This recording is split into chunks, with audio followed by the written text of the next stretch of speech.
नमस्कार साथियों, मेरा नाम अमित श्रीवास्तव है और मैंने doctor Ram Manohar Lohia medical college Lucknow में एक आरटीआई लगाई थी उसके वैकेंसी के संबंध में कि उसमें यूपी का रजिस्ट्रेशन क्यों नहीं कंपलसरी है।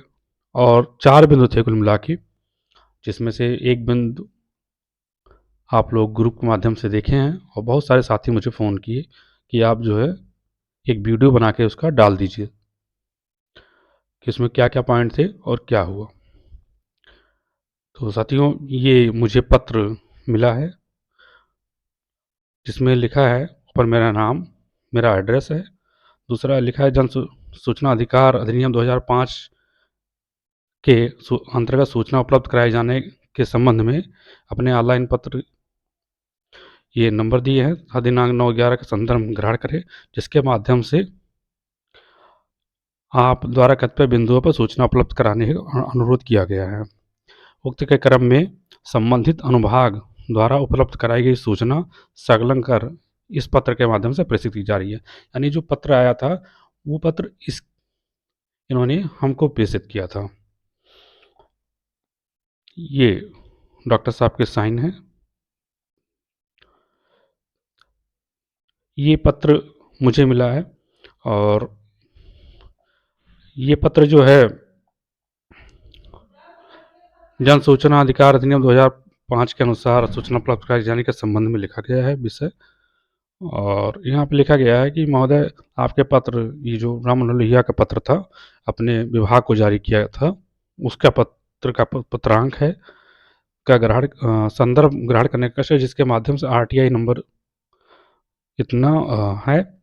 आवेदक श्री अमित श्रीवास्तव के ऑनलाइन आवेदन पत्र को संलग्न करते हुए सूचना के अधिकार 2005 के अंतर्गत सूचना चाही गई है, जिसका बिंदुवार विवरण निम्नवत है।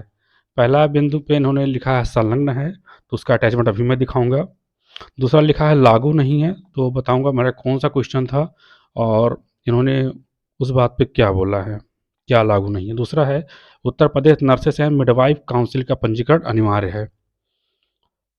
तो फिर चौथा पॉइंट है अनारक्षित पदों पर कोई भी अभ्यर्थी दावा प्रस्तुत कर सकता है। ये मेरे 4 बिंदु थे।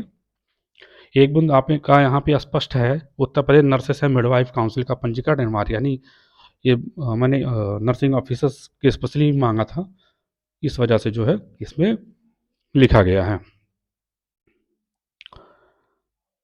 ये मेरा जो है आरटीआई का आवेदन है, जो मैंने आरटीआई मांगा था। पहला था मेरा, महोदय, आपके द्वारा जो नर्सिंग ऑफिसर की भर्ती का विज्ञापन निकाला गया है, उसकी शैक्षिक योग्यता किस नियमावली के अंतर्गत दी गई है, उसकी छायाप्रति उपलब्ध कराने की कृपा करें। तो पहला बिंदु जो संलग्न है वो इसका जवाब है, वो नीचे मुझे एक लेटर दिया गया है, वो संलग्न है, अभी आपको हम दिखाएंगे उसको।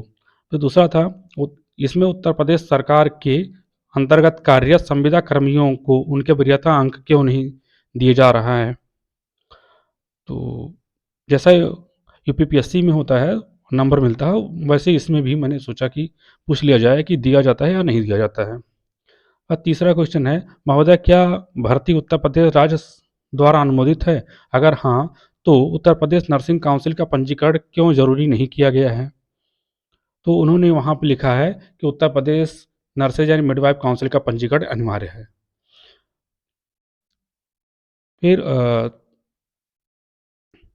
बात करते हैं चौथे नंबर का। मैंने लिखा था कि सामान्य ईवार कैटेगरी की कितनी प्रतिशत सीट दूसरे प्रदेश के अभ्यर्थियों को दी जाती है, अगर कोई नियमावली हो तो उपलब्ध कराने की कृपा करें। तो उन्होंने लिखा कि जितनी भी अभ्यर्थी योग्य मिलेंगे उतनी सारी सीटें दी जा सकती हैं। तो यहाँ पे आते हैं, जो हमारा बिंदु था, तो UP nurses and midwife council का पंजीकरण अनिवार्य है। नहीं, अब जो भर्ती है चल रही है, जो भर्ती होने वाली है, जिसका एडवर्टाइजमेंट जारी हुआ, उसमें पंजीकरण अनिवार्य किया जाएगा उत्तर प्रदेश नर्सिंग काउंसिल का।